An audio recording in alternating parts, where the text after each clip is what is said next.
One of my clients very recently, just yesterday, said, Tanya, before I give you up, I'm giving up Netflix, Disney Plus, and my food service plan before I have to quit coaching. I'm like, awesome. Like that's being all in, right? And then I'm all in for that client. I'm going to be honest. I have a few clients like, yeah, I don't know if I'm going to continue. It's only been 2 months. I'm not seeing results. And in 2 months isn't long enough, right? If you want to have a better golf swing or whatever it is, it doesn't matter what it is, a better budget. It takes time. Step into the world of success with your brand amplified, the ultimate podcast designed to unravel the intricacies of thriving businesses. I'm your host, Annika Jackson, and I'm on a mission to uncover the stories, strategies, and secrets that have propelled entrepreneurs and business leaders to success.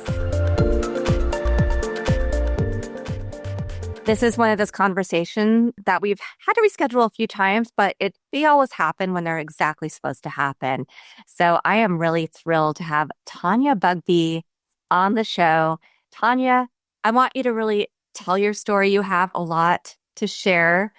I love that on your LinkedIn, you have a button that says Sail Towards Business Success, and that's a link people can click on. Let's go back to that area of your life and all the different things that you've done that have led you to build up a coaching and consulting career. Gosh, I don't know if we have enough time, however, because I am going back to sailing. Gosh, we're looking 35 years ago. So whatever that is, probably longer. However, I did my first I call it my first real estate job. The first thing I did was flip sailboats. So I lived on a sailboat, started living on a sailboat when I was 17 and did that for 8 years. And a couple things. I wrote for Cruising World magazine. That was a couple years in when I went, oh, I could write articles like this when I'm picking up Cruising World magazines at different harbors or whatever, right? Like, oh, I can do that. And I was fixing them up and selling them and buying a bigger one, fixing it up, selling it and buying a bigger one. So we started out with a small 22-footer and ended up at the end before we became land bound was almost 60 feet. So I don't want to just say it was all fun. It wasn't, of course, all fun. However, there was a lot of learning experience at such a young age. And I also learned something about myself that I leap and then I figure it out as I'm landing, right? Like, oh, I can write for Cruising World magazine. And the very first article I wrote, they sent me back a very kind, and this was all before the internet, right? I mean, seriously, I'm aging myself, right? I sent it via mail. It got returned via mail. And I don't remember how I was doing that since I was going to different harbors. However, figured it out. And I get such a kind letter saying, Tanya, we love your stories. You need to go learn how to write. And I got a full ride to college. I obviously deferred my college. I went to a public school, private school, all-girl private school, college prep. I knew how to write, but I knew how to write essays. I didn't know how to write magazine articles, right? I could probably write an essay with the best of them. So again, what I did is I leaped into a correspondence class because again, they didn't have online classes yet, but they did have a lot of correspondence courses. So I took a correspondence writing course. And then I resubmitted my articles and then they started buying them. Nice. So, I mean, just not giving up, right, is a lesson. And I also learned that I'm like, sure, I can do this. And then I had to figure it out, right? So, yeah, sailing was my first real lessons in life out of high school. Yeah. Well, and you've done so many other things throughout your career, just a few. So you've been a writer, flipping boats. You were a corporate trainer for Jenny Craig. Yeah. Real estate license in 3 states. You had a flight school. You earned your pilot. Did. So I'm divorced. I have an ex. And so my ex was a pilot. And so when we got off our sailboat, I don't believe in accidents. We landed at a very small airport in Maine. He wanted to go fly because you want to keep current and it's a passion of his. And while we were at the airport, literally as we're standing there, the manager quit. What? And they're like, well, how are we going to find somebody who's going to manage this airport? And I'm like, I'll do it. Again, I'm just leaping. And my ex is like, well, let's consider this because we are now looking for a home, right? We're moving off a boat. We're raising kids and they're ready for school. So they were raised on a boat until they were ready for kindergarten. And we did. They turned over the reins to us and he ran the maintenance department. I got my pilot's license. Then I got my commercial license and I got all my ground school ratings and I started to teach the ground school and we ran the airport. And then that's when then we soon separate. After that, then I became single. But yes, it's a lot. Yeah. So I learned a lot about businesses and how to run a business and a profitable business while I'm, learning to fly and then training other people to learn to fly. Well, and I think that I also have a very nonlinear career. I've done a lot of different things. And I think having that makes you unique as a coach as well, because you're able to look at all of these different perspectives, different industries. Right. The fact that you like to leap into things and then figure it out, which I'm the same way, right? But then there's also the other school of thought of like, no, you have to map everything out and you have to follow this formula. So I think it brings a very different approach probably to the work that you do today. Right. Yeah. And I also recognize, and this is very common in regardless of what the industry you work in, not so much corporate, but definitely with small business owners, we're always getting ready to get ready, right? I've got to do my website first, and then I've got to get this ready, and then I don't have my brand or I don't have my logo. And you can do that along the way. Yeah. I mean, it's okay if you're going to get it all ready, as long as at some point you're going to push the button, but we're waiting to push that button. Sometimes we need to push the button. Yeah. Well, and from my experience on the other side, a lot of times working in PR and marketing, I'd have clients who come and they're like, we have the logo, we have the website, but they didn't have their actual brand ethos, their essence. Like they knew what their brand was going to be, but they didn't infuse all the things that I wanted to see into it to really make them a fully functioning, able to sell their story, right? Yes. And that's crucial. Yeah. Mm-hmm. Mm-hmm. Yeah. Absolutely. Yeah. So when did you transition into going, gosh, I have something unique that I can help other people with when they're struggling with how do we start a business, when they're struggling with things in their lives? Great question. Because our relocation, I've moved in many locations and gotten my real estate license. So I've been licensed in Florida, licensed in California, then Houston in Texas, back to California, reinstated my license. However, while I was in Houston, single mom, raising my 2 daughters, top producing real estate agent, that's when I hired a business coach because I wanted to be able to support them. And my ex is in Maine. I'm back to Maine. I'm now in Houston all by myself. And my mom actually said, if you don't want to come home, which was California time, if you don't want to come home, because they're like, come home, we'll help. And I said, no, my kids are in school. They, one's swimming, one's dancing. They don't want to relocate. Right.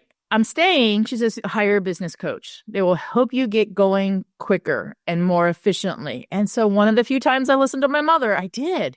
And I hired a business coach. And she is my hero. She got me through my divorce. Of course, there's bumps and bruises as a business owner. She saved me a lot of them.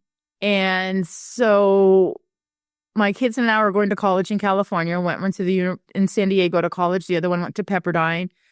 And I'm sitting in Houston all by myself, running a successful business. However, one of my top values is my family and my connection to my family. So my coach says, we are hiring coaches. Oh. And she was a real estate coach. And the real estate company is in California, in Carlsbad, California, in San Diego.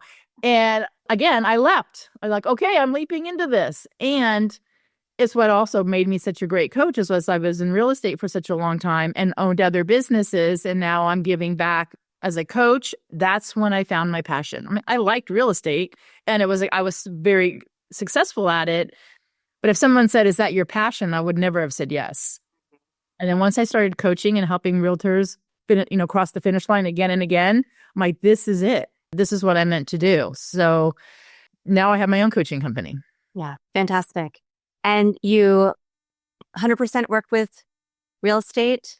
Or 80% work with real estate, okay. Right? Most of my clients are professional real estate agents, brokers, lenders, so in the real estate industry. However, I very affectionately call my others. So I do have some executives that I coach, upper management executives. I coach a roofing company, a financial planner, a landscaping company. So I do coach other businesses and executives. However, I would say 80% of my clients, if not a little bit more, are in the real estate industry. Yes. Well, and I think they have to be at a certain level or they have to have certain goals in the real estate because we see a lot of times when there's fluctuation in the economy that people say, I'm going to be a realtor, but they might not understand what that actually means, what the work involved in is, how much time you may have to take away from your family to start establishing the business before then you can build back, that It is nowhere near build it and they will come, like the movie, build it and they will come. No way. It is work. And real estate school does not train, the future realtor how to run a business. Yeah. Yeah. And most realtors don't even realize they are running a business. Right. It's right. And that's the eye-opening aha moment when they're sitting there with their license and not knowing what to do. Yep. Yeah. And they're not even. Or there's so many things to do. They don't know which one to pick. So they're trying to do everything. Yeah, I can imagine. I mean, I actually lived in Houston previously as well. I was getting my real estate license because we owned and managed some properties in Kingwood, but also in Kansas where I grew up. And my now ex-husband, had properties in California that I managed for him. I didn't end up finishing it, which is kind of funny because it is something that's a good tool to have in your toolbox. But to your point, yeah, you learn all of the laws, the legalese, ethics. Yeah, all of that side, but you don't learn what it takes to actually run a business. And that is something that is a whole other beast. Right. And it's a big hole in the school industry. It is doing the realtor a disservice when, yes, you need to know the laws. Yes, you need to know the ethics. Yes, you need to know how to write a contract and read a contract. And I agree, everything they teach you, yes, but there's a huge hole in now you're a business owner and they push you out of the nest without telling you you have to be able to run a business and budget and have a business plan, right? Yeah, yeah. So you took that leap. And what was the first part of that experience like for you? Was it just unknown? Did you also have to find your way in this new business, or you had the mentorship so that it made it a little... Having my own coaching company? The first company where you were somebody else's coach and then leaping into having your own company. Yeah. Well, I had never been coached before. So being coached was an eye-opener and something I totally embraced. So learning to lean into my coach took a little bit. Learning to trust my coach, took a little bit. However, again, I jumped right in and said, okay, I'm going to go all in. I'm paying for this. It's not inexpensive, right? I'm going all in. So I'm not sure I was totally all in for the first couple months. It took a little while to direct this free-spirited woman. However, once I totally embraced it, I soared with it. I grew my business. Every year my business grew. And then when they recruited me in to coach for that company, because it was in California, my kids are in California. They're going to my kids tease me that I followed them to college, right? And so kind of technically I did. Again, it was like, okay, I'm going to learn this. Yeah. And I'm so glad I did. Amazing. Yeah. And then what was it like to get your first client? When I left the corporate world, when I left my corporate coaching job, it was scary. Then I hired a coach again. So I knew I was going to be leaving. I know I wanted to have the freedom because my family, one of my daughters lives in Oregon and they wanted us to stay local. I wanted the freedom to be able, because I can coach from anywhere. And of course we did when we had COVID, but once they opened the doors and we got past COVID, they're like, we want you to come back in. And I didn't want to do that. So it was scary. I'm not saying it wasn't scary. And I had voices in my head saying, what are you thinking? You're too old, right? We all have those voices that want to keep us safe. And that's when I knew I needed to hire a coach. So I hired a coach and helped me get past through those voices. And I'm 3 years in. I'm still not saying it's not scary. It's still running a business, growing a business, needing to lead generate and, use social media. But I don't ever look back and wish I did it differently, ever. Yeah. Ever. Yeah. What are I think you've talked through a few of the things that you feared, right? And that you had to get over. What are some of the commonalities that you see, whether it's somebody who is in real estate or it's one of the other 20% of your client base? A lot of it's mindset, right? And then growing to have your business grow, like my roofing company, who's more than doubled his business, is really growing. And then he's growing a team and hiring. It's learning leadership skills and keep having an open mindset and knowing I need to grow. I need to learn better leadership skills because it's not a roofing company now with just him and another person. Now I'm actually hiring 3-4 people. So the commonalities truly is having a business, knowing your brand, right? And some people come to me and they have no idea. It's having a business plan and then designing with your coach what those tactics are to follow the plan, and your own personal growth with it. Doesn't matter what kind of business you own. You've got to grow your skills equally to your business growth. If they're not in alignment, there's a lot of crashing. Yeah. Yeah. So how do people overcome those things? You help them as a coach to see what's missing, to maybe help guide them towards, here's some things, techniques that you could utilize. Yeah.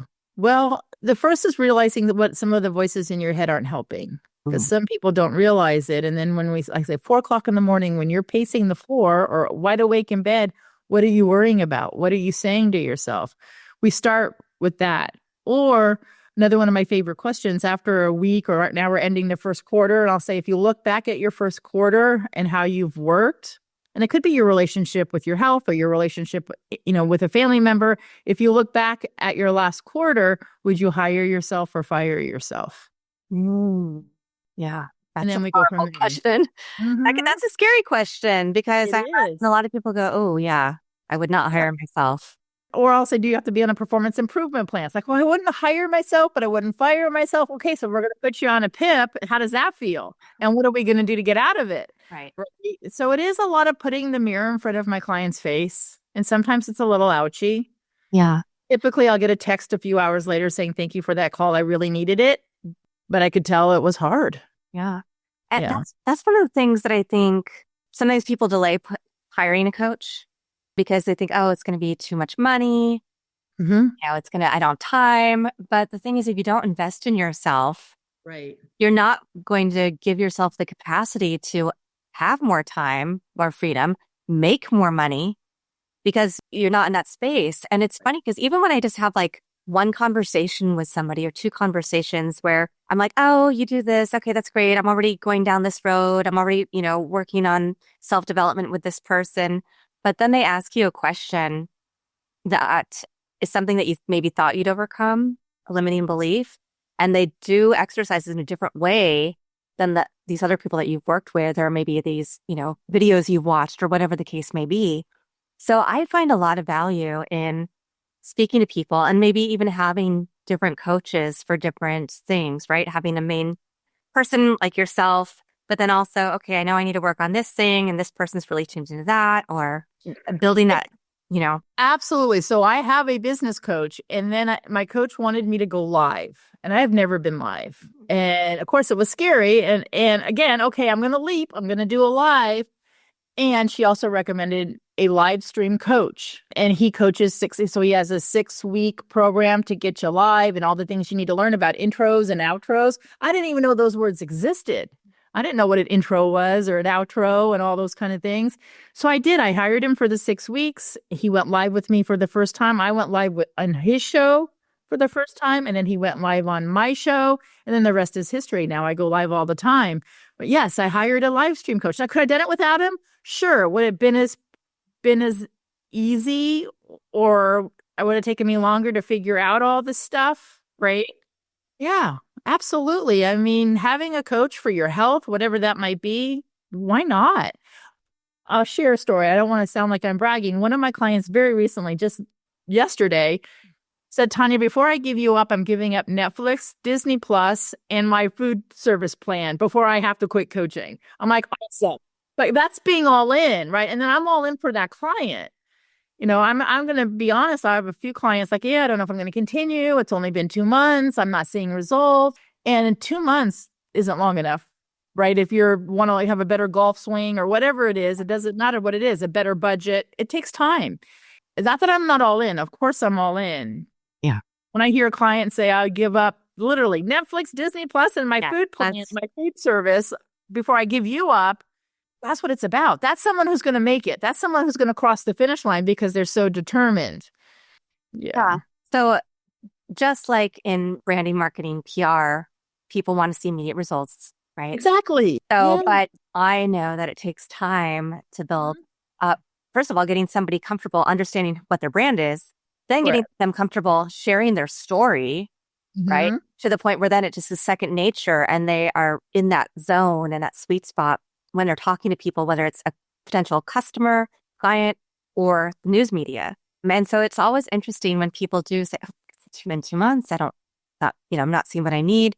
Well, it's not an easy fix. It is still work that you have to do and be intentional about, like you're saying, with a client who's willing to give up all these other things. So how do you overcome those objections is part one. And then the second part is, obviously we know AI tools, they're just tools, but They are authors tools. talk about empathetic AI or using, programming your chat GPT to be your therapist or counselor, your coach, whatever, which can probably get you, maybe this far along the path. But have you seen any of that come into play in the world of coaching? Well, I definitely support ChatGPT as a tool, as a rough draft, whatever it is, right? It isn't the final draft ever. But overcoming objections, I would say most of the time, give it another month. Let's pivot. Let's really dive in. Let's not talk about quitting, because if you're halfway out, then we're both swimming upstream. Most of the time, everybody then jumps in, but I can't save everybody. And then sometimes they do leave, right? And I used to bother me. And as much as I want them to stay in, and I know I can help them. I know if they execute, right? That E word, if they execute, I know they'll get there. And if they get too scared, or sometimes it's an external voice, right, that's getting them to quit. Why are you doing that? Do you really need that? We have external saboteurs too, unwittingly sabotaging the progress. I let it go. I hope they come back. I wish them the best. I don't want to sound cold-hearted. Sometimes it's just, and I know you know that, right? Some people are like, it didn't happen. It's now been a month or 2 months, and right, I don't have 35 leads signing up. I'm sure, and it's like, no, we got to stick it out. Now, if someone says to me after 6 months or a year, I haven't moved the needle and they're executing, I've never had that happen, but that would be different. I'm like, I've never had that happen, right? It's typically somebody who's 1 or 2 months in and not seeing, big results right away. But after 6 months or a year, most of my clients I've coached over 3 years, and a couple of them, it's been 7 now. It's just a new finish line every year. Amazing. That was one of my questions. So yeah. But there probably isn't, but is there a typical time when you see that aha moment and that those things start shifting for your clients? Everybody has their own speed. So I can't give you a one number, right? So I have one client after about 1.5 years, and now she's got a full pipeline, and she's like, boy, I wish I did this. I leaned into you or listened to you sooner, right? I mean, right. And then typically, if it's a normal situation and life's not getting in the way, right? Because when we have life events sometimes and it slows us down, it's 6 months. I can comfortably say 6 months, you're going to really see the needle move. But again, everybody has their speed and how quickly they actually lean in and do the action steps and execute them. Yeah. Interesting. So we share some of your stories from your clients, like some of those moments when they reach, you just shared one that now she has a full pipeline. Well, what are some other markers of success? Because success can also be defined in a lot of different ways. Correct. So I have one client, again, professional real estate agent, was about $160,000 in debt between credit cards and all kinds of stuff. And so we coached a lot on growing his business, but also budgeting, where to put the money, know where your money's going, not just wondering at the year where it went, that kind of thing. Yeah. Right. And I want to say it was 18 months. And I remember him calling me in tears saying, Tanya, I want you on the phone with me. I am making my last credit card payment. So then I start to cry. I get choked up. Right. And he did. He made his last payment, and he was zero, other than his house payment. Right. Other than that, he was out of debt, credit card debt, $160,000 out of debt. And it took us 18 months of a lot of hard work. And we just wasn't perfect. I don't want anybody to think anybody's perfect, right? It's not a straight line downhill, but he did it. And I was on the phone with him when he clicked pay. And that's one of my favorite stories. I have lots of stories, but again, it wasn't so much his business growth. Yes, because everything he did, he's very successful, closes homes every year. He wanted so many extra because all of that money went to paying off debt and, things like that. We just worked out a plan, and he stuck with the plan. Yeah. And accountability is important in coaching, right? Right. So, yeah. I'd love to hear a couple more stories, because I find it so interesting. I love hearing the positive, like the good news, right? Right. Well, I'll give you an example. I coached somebody that is a single mom, 2 young kids. They're both under the age of 5. And, and she wants to sell 20 homes, right? I don't want to be too specific, but she has very specific goal. Then I coach a single gentleman who's about 50 who has the exact same goal. But I promise you, neither of them have the same roadmap, right? So it's not a one size fits all. They're both going to hit their goals. And one focuses a lot on social media, focus a lot of things that she can do from home, like online workshops. And the gentleman who doesn't have any kids by himself is out networking and finding business that way. 2 very different paths to the exact same goal. And both hitting it. So I love that I can customize that for them. Nice. Yeah. You talked about live streaming. What are some of the other ways that you get your message out to people? And I'm on LinkedIn. I probably post 3 times a week on LinkedIn. I go live with a broker and a mortgage manager, and we go live once a month. I love going live with them. I go live with a financial planner once a month. I am on Facebook, not so much Instagram. Yeah. And I have a weekly newsletter for business owners. And so if somebody wants to subscribe to my newsletter, they'll get that. Yeah. I think I need to put a period on that because I'm like, that's about, I do workshops. I do 4 workshops a year that's complimentary for any business owner so they can get a feel for my style. Mm-hmm. Mm-hmm. So that's, you have to look for that. And I do put that on my newsletter and on my website. So I guess that's it. Yeah. Well, it's not just it, right? Hearing that you don't have to be everywhere to be successful, which is something I think is so important for people to think about. You don't have to be on every single platform. You have to be on the platforms that actually have your ideal customer persona. You have to be speaking to them and sharing with the right audience. And you've been able to find multiple ways to do that are reaching your right target demographic. You're also offering, all of that is information sharing from yourself, whether or not they're hiring you yet as a coach, right? Right. And it takes a while for someone to follow you and get to know you and get to like you. I understand that. I had one person say, I've been following you on LinkedIn for almost a year and never liked or commented, right? Just was watching. Wow. And signed up for coaching. So it happens. See? Yeah. There you go. That's a really amazing story. What does life look like for you moving forward? So you're coaching, you have this great business, you are also, you hike, you kayak, you're asking a loaded question. Finance, you have grandchildren. I do. So I purchased a home in Bend, Oregon a couple months ago because that's where I have grandbabies up there. And I also have a grandbaby in San Diego. However, they're thinking of relocating. And it's, man, if I could do anything, if I could get all my family like in one compound, right? So I'm in the process of selling my home in San Diego. I'm right in the middle of selling my home. So that's stressful. And you would think I'd have a lot of real estate muscles around it, so it wouldn't feel so wonky. However, it's my own home, right? It's different than coaching somebody else on it. So yes, I'm in the process of relocating and helping my mom. She's in the San Francisco Bay Area and she's having some health issues. So figuring that out and then working, which I love, doesn't really feel like work, and being a grandmother. My plate and my heart is full. Yeah. No, but that's fantastic. And I think I feel like very in tune with what you're saying because my siblings, we all live somewhat close to each other, even though we all grew up in Kansas. Our mom lives in Thailand with our stepdad. My brother and his family are actually moving to Thailand because we all have dual citizenship. My plan is twofold. One is follow my daughter when she goes to university in another year and a few months. There you go. Go for it. But then also start spending more time in Thailand where I can have a really pleasant, less stressful lifestyle. I can still teach. I can still work remotely. I don't need to make as much money if I don't want to. I can put more money into savings or travel or other things, and our idea is to eventually have a family compound.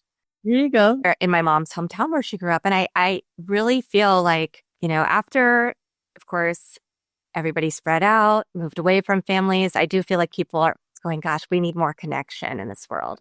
We need to be closer to those that we love and hold dear. And how fabulous that you can do that with your business and that you don't have to be tethered to one location. Yes, and I'm very blessed. I am so much gratitude every day for how I landed as a human now at 60. Yeah. I just turned 50 a few months ago, and I also am like, I'm at the very start.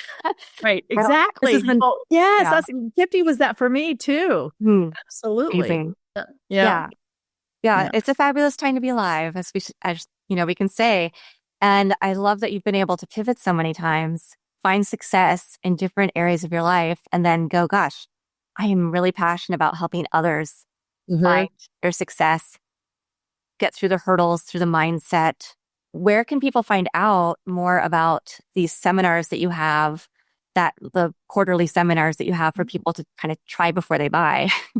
Right. Well, definitely look on my website, tanyabugbee.com. And I offer one, I don't really watch the clock, an hour complimentary coaching session, discovery session, let's get to know each other session. And I don't have anybody ever sign a contract where they're in for 6 months or they're in for 1 year. So many of my clients stay that it's not something that because I don't want anybody to feel that they have to be there. Yeah. It goes against any of my values as far as trapping somebody into a program like, yay, you have to be here for a year. So I'm not scary, right? Call me, text me, let's chat. And if it works, if you need a different referral to a different type of coach or you want a male coach, right? I can't do that. So, right, there's no obligation. I don't ever want anybody to feel like I'm being salesy. In fact, one of my leads lately that called and wanted a complimentary call and said, okay, let me think about it. I'll call you tomorrow. And I'm like, okay, no problem. And are you okay in a couple of days? If you haven't reached out, can I reach out to you? And they said, yes. He says, thank you so much. You didn't go into the objection handling verbiage. I'm like, I don't do that.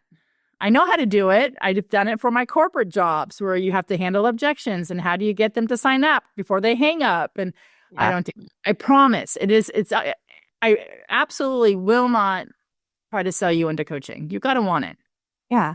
But the fact also that you've found success being authentically you, because I'm also the person who's like, I don't like being salesy. I don't want to do an email sequence. That's just not who I am. I rarely send emails out to my list, even though I've cultivated this list over, 10 plus years.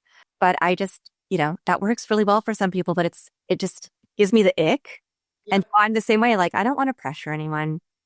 If you want to work with me, then reach out. I also do the same thing. I like to just talk to people. I'll give them as much free advice as I can in that time, because I think we both just want people to succeed.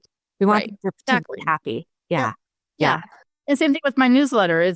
I want it to be something of value. So occasionally someone will email me back and go, oh, I did one recently on imposter syndrome, and 2 or 3 people emailed me back and said it was just like you were talking directly to me. Nice. Right. Wow. And that's how you can get to know me through my newsletters. And at some point, hopefully somebody will say, okay, let's talk. Yeah. Fantastic. And if people wanted to sign up for a free consultation, they just go to your website. Yeah. Contact you. Go to my website and yes, contact me, or you can find me on LinkedIn. You can find, my name is unique mostly because of my last name being Bugbee. It's not hard to find Tanya Bugbee. Put it in Google, you'll find me. Yeah. And if you see my phone number is not a secret, text me like, hey, I'd like to talk to you. Yeah. Well, we'll definitely link to all of those in the show notes. So Thank you. You've been just breath of fresh air.